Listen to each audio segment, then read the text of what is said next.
What we have next is another panel. We want to bring in these peer perspectives because we know that you want to hear from your peers. So another great panel with another kind of deep bench of real industry experts from global brands are going to come up.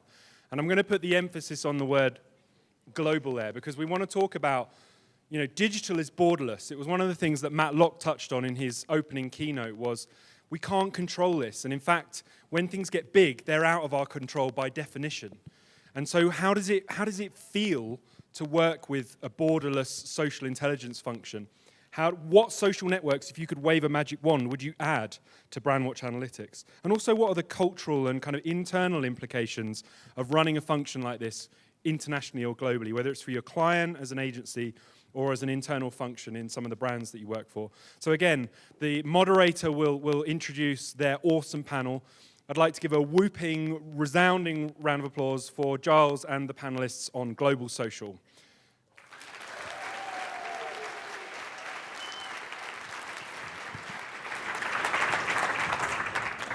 Thank you, Will. The awesome panel makes its way to the stage. On Tracy's question, which Pat beautifully didn't answer there, nice, which put on the spot, do we have a forum for people to share ideas or problems that we don't really, and that's something that we should do, given that one of our most valuable customers brought it up on a public stage. It would be it would be remiss of me not to take her advice. We have the support portal, which is woefully underused, sadly. Either that's because we've signposted it badly, we've built it badly, or the app is so easy to use that nobody needs any support. It's probably a combo of all of those. But that isn't really the place that we're talking about. We're talking about actual practitioners sharing best practices. So I'm going to take that away as a thing. We do have a blog, which gets 15,000 unique visitors a day, which is quite good for a B2B SaaS company. And we would welcome anybody who wants to write about their story or promote what they're doing within their company to write a post on our blog. Natalie Meehan, who's at the back, Natalie at Brandwatch.com, runs our blog. So reach out to her or me directly. I'm Giles at Brandwatch.com. So there's the intro. So now let me introduce you to this panel. I'm going to let them introduce themselves, but they are all extremely smart, talented, and very interesting people, and I'm privileged to be able to share a stage with them. So if I can start over there with you, Susie, if you'd just like to intro yourself, and then I'm going to dive in with some questions. Sure. Cut me off when you want to. I'm Susie Malanglois. I'm from 3M, which is a global science company, and we have operations in 70 geographic markets, so that a lot of experience working with our global counterparts. I lead the corporate social media team, and this team has a very interesting remit. We activate the corporate brand, but we also support our lines of business and our geographies, as well as govern the use of social at 3M. Thank you. Tarad. I'm Tarad Neptune with Lenovo. I'm the Chief Communications Officer. Actually, 6 weeks in, so I have to caveat that at the beginning, was with Verizon. Before that for 7 years in a similar role. So I oversee global social in addition to the insight and analytics team there as well. And really we function, I like to say, as the chief storytellers for the brand globally across 65 markets around the world. Hi, I'm Lisa Grimes. I'm the Chief Listening Officer for Dell. I don't know what else to say. So we support the entire business, both all consumer, commercial, and enterprise. And I drive strategy for social listening and onboarding Brandwatch. Thank you, team. Right, I'm going to start with you, Lisa. 9 years at Dell. 13 years at Dell. 13 9 years at Dell. social. 9 years as in the social team. Can you tell us about that journey? Tell us about that story. I can tell you that hearing some of you guys talk today. I'm just going to jump in. Yeah. Because I see Dell as a pioneer in this space. Yes. Back in the day, we were quite impressed / jealous that Radian 6 had managed to build a command center inside your headquarters, and I believe Michael Bell took Barack Obama around it at one point, or maybe that's an urban myth. No, Mike, yeah. And that was back in 2008, I think, or maybe 9. But so that very, very early days. And then you obviously went through Dell, Hell, and some other interesting journeys. We still go through So Dell, yeah, Hell. just sorry to overly contextualize maybe, but I'd love to hear that from your point of view. Yeah, Dell Hell is always out there. We're a large corporation. People either love us or hate us. But starting from, I think, just from the Dell Hell, and then getting into doing outreach, customer service to help our customers, into where we start graduating more into social listening. Whew, I'm nervous. Oh, don't Sorry, worry. guys. Well, let me jump in and ask you some Yes. specifics. So you started off in the US and just okay. focused on the US market. Now you're global. Yes. When we Tell us about that. Where is that run from? How many teams do you have? How's it set up? What's your role in coordinating all of that? Well, I think it's better to go back just a little bit with social listening. When we started social listening at Dell, it was definitely a journey, trying to get the buy-in from the executives. It was a struggle, but to get it started, what we had to do was branch that out to globally. And in order to be effective, obviously, being in the United States and speaking English only, you're not going to understand the dialect, you're not going to understand the terminology used. So the best way to do that was to create the teams in the different regions, in the different languages, so they could begin that outreach. When did you do that? What kind of timeline? Oh, wow, that started in around 2010. And we've really got, early. yes, we're covering all regions, all countries, How all big's languages. How big's the team now? Oh, thousands of people. Thousands of people. Yeah, but one thing's important about this is that we don't just allow people to be out there and reaching out to our customers. We have a certification program where you have to be, it's called Social Media and Communities, which is called SMAC. Smack you. Who came up with that? They did, but the point is in social listening and helping our customers and understanding your brand, and you've got to do everything right. So having that certification enabled us to educate everybody, knowing what you can't do from a legal perspective. Like you said, you have something out there last year, and open up Brandwatch, regardless if they deleted it, it's in there. But when you were talking about Radiant 6, that was the only tool that we knew, right? And we love it, but we loved it. But I put the ED on there. I won't ask you to diss our competition. I'm not going to diss them. I wouldn't diss them. But okay, so thank you. I'm going to come back to you. I'm going to move to the other end of the spectrum, or at least from this panel's point of view, to Tarad, who doesn't come from a social point of view. I would say you more from the corporate communication side of things, where you are now. But maybe you could tell us a little bit about your journey at Verizon and now what your mandate is at Lenovo.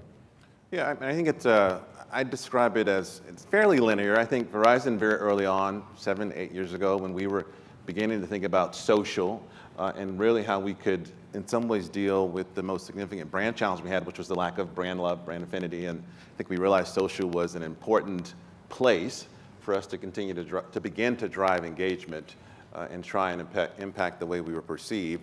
2, building a fairly disciplined, aggressive analytics team that began in the comms team initially and then emerged into kind of central marketing.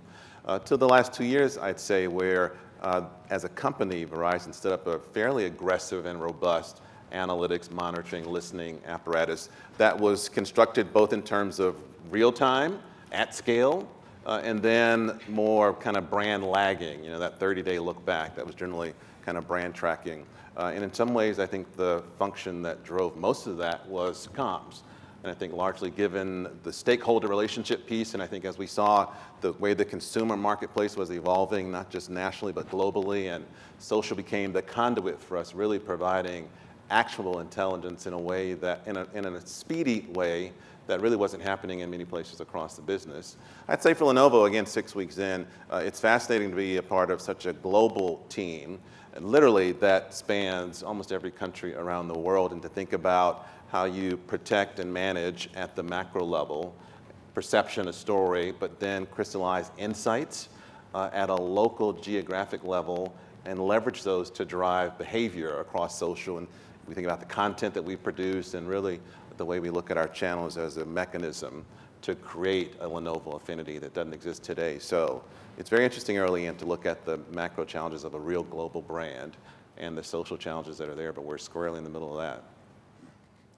That's a big challenge. Yeah. It's going to be fun. How much of your insight and reporting generated from the corporate communications team found its way back into the marketing and executional side of the business? So the team that actually generates it sits within centralized marketing, even though it reports into corporate comms. And I'd say this is the reality for me. I think my general contention, and this was also my perspective at Verizon, showed that, I mean, there's a ton of data that we have access to. I would question how much insight is actually being driven from that, both in the pure marketing sense, in terms of insights that are influencing both the content we're creating, insights into the audience behaviors, the things that are going to drive engagement with us, again, at a local geographic level, be that Beijing or Barcelona, and then how we leverage that or tie that insight and pull it all the way through to the global brand positioning that we're trying to drive. And so that concerns me a lot, I think, across brands. I say that both from the Verizon perspective and even now. And I think that's where we're challenged. So the data's not the issue, it's the insights. So there's that local up perspective where you've got the cultural inputs and the local market inputs, and then and playing out at a kind of a global level. Do you see a role for kind of or rather, what role do you see as a top-down kind of role, and how sensitive do you have to be that you're not imposing things on local markets that they really just don't want or don't even know what to do with? Yeah, I think that's one of the bigger challenges. So if you think about our global team, so we produce global content and recommended language for how we believe that content should be used, and then it's taken by the geographic regional teams and nuanced because at the end of the day, we begin at the global level with kind of the brand story, and ultimately, I think in some ways, that global content is produced with the most significant insights gleaned from data that we've pulled across the enterprise, from the business units, from the pure marketing side. And it's tied into the strategy, I guess. Tied into the strategy. And that's what influences the content that's being produced. And the guide rails that we try and establish and sharing that in a weekly cadence with the local geographic teams really gives them the freedom to create nuanced and relevant and contextual content from that for their markets. And we stay involved to manage, because at the end of the day, a local market might determine that they want to do something with a piece of content that they believe would work well there. But our team would step back in and say, okay, we understand the cultural relevance perhaps in Sao Paulo, but there's some broader brand concerns that we need to factor in. And so it's iterative. But I think that's really the only way to do it in a global brand, even though you're talking about. So communication is absolutely critical. Quick follow-up on that. I haven't forgotten about you, Susie. Yes. I'm coming to you now. Do you find that time zone is a massive problem for that comms kind of thing? And are there any tips for how to deal with time zone? I mean, we even find it an issue in Brandwatch. And then second small one is, do you have different product sets for different markets around the world? And what does that do for your kind of content and marketing challenges? Yeah, so the product sets are the same. How a particular market might decide, or what a particular market might prioritize in terms of the products, is what changes, and that's where the variability requires even more, I think, more of an iterative process with the teams, the global teams and the market teams. I think the time zone thing winds up working better for us. The insights team is based in Singapore, and then the rest of the global team, literally from China all the way back west, in some ways provides an opportunity for us to have a real-time 24/7 global social apparatus. It's not the most pleasant, sometimes it's painful, but I think at the end of the day, given the speed at which we are capturing, seeing insights, data from our monitoring, it probably works best to be able to span your team across the world geographically, so that there's always someone somewhere who's able to dial into that crisis that's happened, be it in Moscow or, again, Latin America or wherever in the world. But it's definitely not pleasant all the time. Awesome, thank you. Great insights. Susie, coming to you. You described 3M, if I heard you correctly, as a global science company. Is that right? So that's I'd love you to say a few words about that, and then maybe I've got a small insight, having worked with you guys for a couple of years on your journey through kind of an I'm trying to pick a sensitive word, a not super recognized brand to something which is becoming more consumer orientated, or can you tell us about that specific journey Sure. as well? Yeah, so to address... Maybe a little bit about your role in all of this as well. Yeah, I've got some contrasting points of view. Cool, so, fantastic. Yeah. So science. So we're largely a material science company. The challenge is that what we're known for are consumer brands, our iconic brands like Post-it and Scotch tape. And believe it or not, just 2 years ago, we relaunched a brand platform called Science Applied to Life, where we're trying to basically communicate the fact that our science, which is backed by 46 technology platforms, actually plays into your daily life. You're actually, and this, sorry if this sounds big brother, but you're never more than 10 feet away from a 3M product or solution. It's inside things. It's outside where you are. It's in transportation, in your car, in your mobile device, but you just don't really know it. So it's almost like an ingredient brand. But we work very closely with our customers to come up with innovative solutions that might seem, they're not like maybe the real sexy ones coming from the big tech companies, but they're practical, often grounded in material science that make things work better. So that's the science.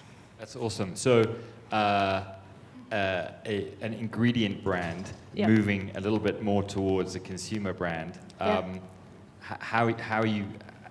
Who's driving that? Where's the money coming from? How's the accountability, and how's it going? Yeah, it's been a very interesting journey. So we are interesting in that we've got, we're like a blended house of brands. We've got the master brand of 3M, and then we've got several other brands, iconic ones, the ones that I spoke about before. And so from a practical standpoint, doubling down on our master brand is incredibly important and very efficient. Much more efficient than trying to build out all these different brands, especially because we're in so many countries of the world. And oftentimes going to market, especially in developing nations, with the 3M brand is just way more efficient. So we've recognized the value of it, and it kind of seems silly. It's always been there. It's just a matter of the fact that we haven't really been talking about it. So over the last 2 years, we've been talking about it more, and we've really been trying to communicate to our customers and prospective customers the breadth of solutions. Not only are we in industrial, but we're also in healthcare, because when people know that we can provide solutions across markets, they trust us better. And so it's a challenge because we do have like an ingrained behavior to really kind of like want to go to those iconic brands within the company, within our lines of business. But simplifying it. And has it been led by a champion internally? Is that? It has been, yeah. Right. All the way. At a senior level? That's right. Yep. All the way down from the CEO. So okay. A concerted effort to simplify, basically. And how do you track things? Is there a way that you've a kind of a framework that you've developed to see how you're going along this journey? Yeah. So we've got, I'd call, more longitudinal things like brand health studies that are done in all of our major markets with more traditional research means. I know that was talked about in the last panel. And then we're trying to insert some more iterative ways to measure how we're moving the brand and how we're moving that understanding and familiarity of it with things like social data. But what is very interesting, I know it's probably very different at your companies, is that our market research team actually has not fully adopted the use of social data yet. So it's definitely something that we're trying to get ingrained. So. Nick from my team, or not from my team, from our market insights team is actually here, so he can defend that. Yeah. I think we might have opened up a little bit of a thing there. Let's get down into some kind of dirty stuff.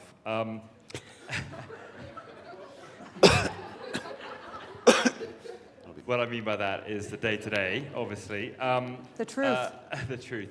So I remember Unilever, which is one of our customers, were here last year, and they were talking about when they started to uncover the number of social accounts that were held by Unilever brands around the world in different languages, Twitter, Facebook, Instagram, so on, as well as Unilever staff who self-declared as being Unilever staff. So their viewpoint was, well, you're semi-representing even if you're not doing it deliberately. And they had tens of thousands of these things, as well as more than 2,000 websites. So they had this enormous challenge around kind of just marshalling this kind of huge thing that was already out there. I imagine you guys have something a little bit similar. What's your take on how to tame that enormous kind of thing that's in the wild? Lisa, let's start with you. Yeah, so a part of that, the SMAC certification courses, right? And our policies and procedures for social, bringing in legal as well. We're very strict with that. If you want to have, whether it's a brand handle or whether you want to create a new account, you literally have to go through the process of filling out a form and getting permission to do it. We were in that place at one time. We had all kinds of accounts out there, and honestly, it doesn't matter if you have an account branded or not. If you work for a company and your name's on there, the customer's going to reach out to you. And how do you quality control that, or do you just let it once people have signed up, then they're off? And do you have kind of league tables, and how do you incentivize people to kind of help promote the brand or respond to customers? So we do have a governance process. At one time, we had it set where you had to have so many mentions a month, right? But honestly, the quality of the data wasn't so good. So now it's about, if you're using your account, how are you using it? If it's not being used properly, it's going to be sunsetted, right?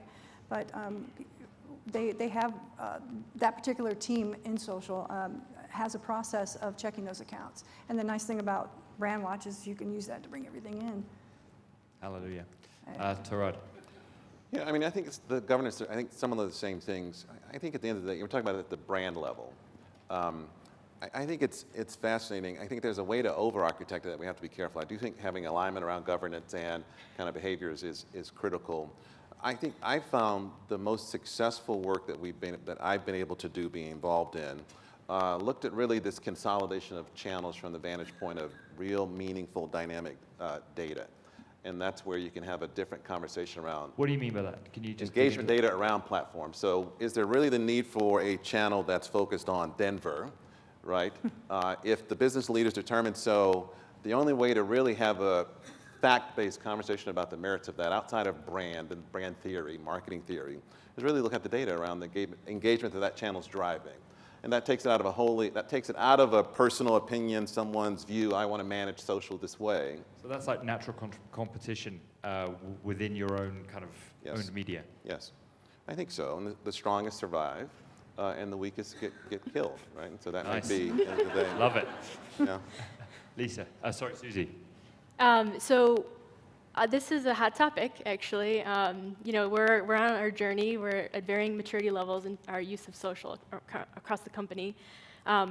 We are trying to balance our ability to scale with our ability to be localized and reach niche markets as just a result of our natural lines of business. So it is kind of a struggle, and we are, believe it or not, just implementing a process that Lisa described about sort of having to have a business strategy that comes first, having to have funding and resourcing, people to actually manage these accounts, and to make sure that we're going to be productive about it, as well as meet the needs of our customers. So it's a journey, and we're sort of just getting started on it. Mm-hmm. Cool. I'm going to ask one more question, and then we have 7 minutes and 26 seconds left. I'm going to open it up for you guys. We've got microphones walking around. Please put your hands up after this one. Well, I'll prompt you. Final question to you guys. What hasn't worked? What have you tried with the best intentions and with the right resources and so on and so forth, and then you've just it just didn't work out? Tarad, is there anything that you've learned in Verizon about failures? Yeah, I mean, I think one, over-architecting this kind of channel simplification piece too far, I think has negative consequences that we don't want to see. I'd say on the other side, this concept of content and trying to police, the sheer volume and ownership of, production of content is where there've been some nasty little battles that I don't necessarily think at the end of the day benefited anyone. And so I think internal battles. Internal, yes, in terms of how we try and evaluate the need for or lack thereof for content at the global level, geo level, those kinds of things. And so There's a lot of wheel spinning, I think, at the end of the day that I think we have to figure out how to avoid. And at the end of the day, I think the biggest benefit is producing unbelievably compelling content and then having the data to show that it works and using that as a hammer or stick, depending on how you think about it, to influence as opposed to governance as the mechanism to drive that behavior change. Great. Susie? Well, I'd say that what hasn't worked is trying to implement like this is the one way we're going to do things. One of the beautiful natures about 3M is how decentralized and sort of entrepreneurial it is within our lines of business and in our countries. And so we, again, have this inherent need to balance the ability to have ideas come from the bottom up and then, some semblance of, like continuity coming from the top. So we are constantly trying to figure that out, whether it's the tools we're using or the content we're producing. There's insight that needs to be taken and sort of met in the middle between both of those. Cool. Lisa, final one to you. Okay, so we've had a lot of things that didn't work. We've been doing it for a long time. But I think one of the biggest things is trying to be able to support the entire business without having enough headcount. So that's where you have to be strategic and creative and transitioning into something more along the lines of a self-service model, but not so much that it intimidates, for instance, marketing or PR, right? We want to be able to provide them an opportunity to find the information they need, but not have to be an analyst. Does that make sense? Yeah, how have you done that? Well, the nice thing is Brandwatch. I promise we're not paying for this. Yes, yes. Money's checked next week. The thing is that, having used Radian 6 for so long, and when I took it over, everything was already in there. And everything that I learned from there that didn't work is what I implemented into Brandwatch right now. And I think that Can you give us an example? Yes, I can. One of the biggest examples is we wanted to generate adoption. We wanted everybody to use the tool, which was Radian 6. And in order to do this, we thought we're going to build queries or topic profiles that are generic. And if you want access, we give you access so you can go there and find anything you want. That's not how it works. Every single person that uses the tool has a different use case. So if you can imagine, consumer, commercial, enterprise, I've worked with all of them, and everybody has a different one. So that's the framework of everything that I put together onboarding Brandwatch. Simplicity, with the dashboards. I create different dashboards that I can share with people. Yes, and if anybody wants any questions about that, I've got some amazing ideas. That's awesome. Thank you. Let's have a question. Hands up, anybody that's got a question for these amazing people. Let's come down here there's two. Maybe if you can just, for expediency, give it to the lady sitting on the end there, and then we'll come to you, sir.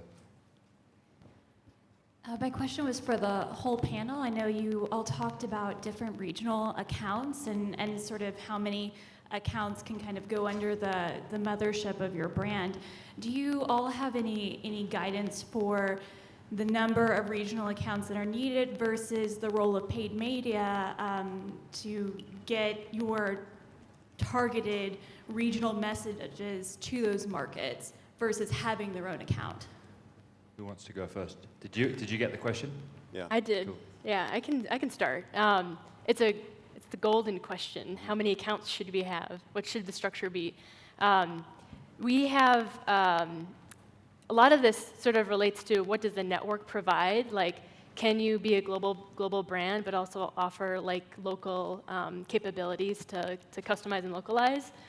So we just went through an exercise where we sort of mapped the capabilities of each network. For example, you got Facebook global pages, and that gives you some ability to have those local pages that serve local language, but also make you look like a big brand. So the capabilities vary. There's also the element of paid media that you talked about. I think that's something that you have to look at your own business and how diversified your markets or customers are to figure out how you can best reach them, and certainly paid media has to have a role given the algorithms these days.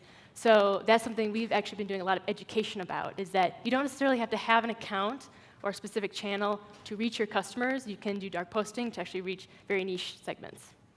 Okay, one more answer, then I'm going to go to the final question. Who would like to answer? Lisa. Oh, No? It's all right?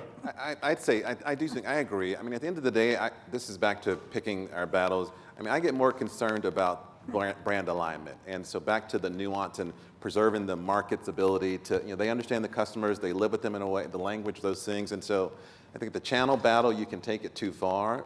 I tend to look at it through the lens of alignment with the brand in terms of the story, right? So I believe you can get away with a little bit more if there's that alignment. If the alignment's not there, then it's a whole different discussion about yes and no. But I tend to focus on... Start with alignment. Yeah. Can I just Yeah, say of course. real quick? So just because I didn't want you guys to think I didn't know the answer, but one thing about Dell is that we have, because we've been in social so long, we have embedded social in the fabric of Dell. So we have been able to take that original hub and spoke model to branch out. Yeah, right. So that's, for me, I'm strictly social listening intelligence, not Love that. intelligent. But Final question. Cool. So we've heard a lot about governance, and my question pertains towards how we use social intelligence and social listening to inform some of the stuff, right? Because for the most part, when you're a global brand, a lot of people from all over the world will still reach out to the master brand, which is typically, US, North America oriented. And even then, even when you do geolocation filters, right, to each country, a lot is missing because not a lot of data is self-reported. On the B2C side, how have you been able to kind of delineate US versus different regions? I mean, do you go about it by language, by country? Because this becomes a very complex issue when it comes towards customer service and governance as a whole, especially when you use it for intelligence. Right. Well, so I think that's a great question. And to be honest with you, sometimes it's difficult, right? Because even though somebody maybe write something in Spanish, well, we speak Spanish in the United States. We speak Chinese. We speak all the languages, right?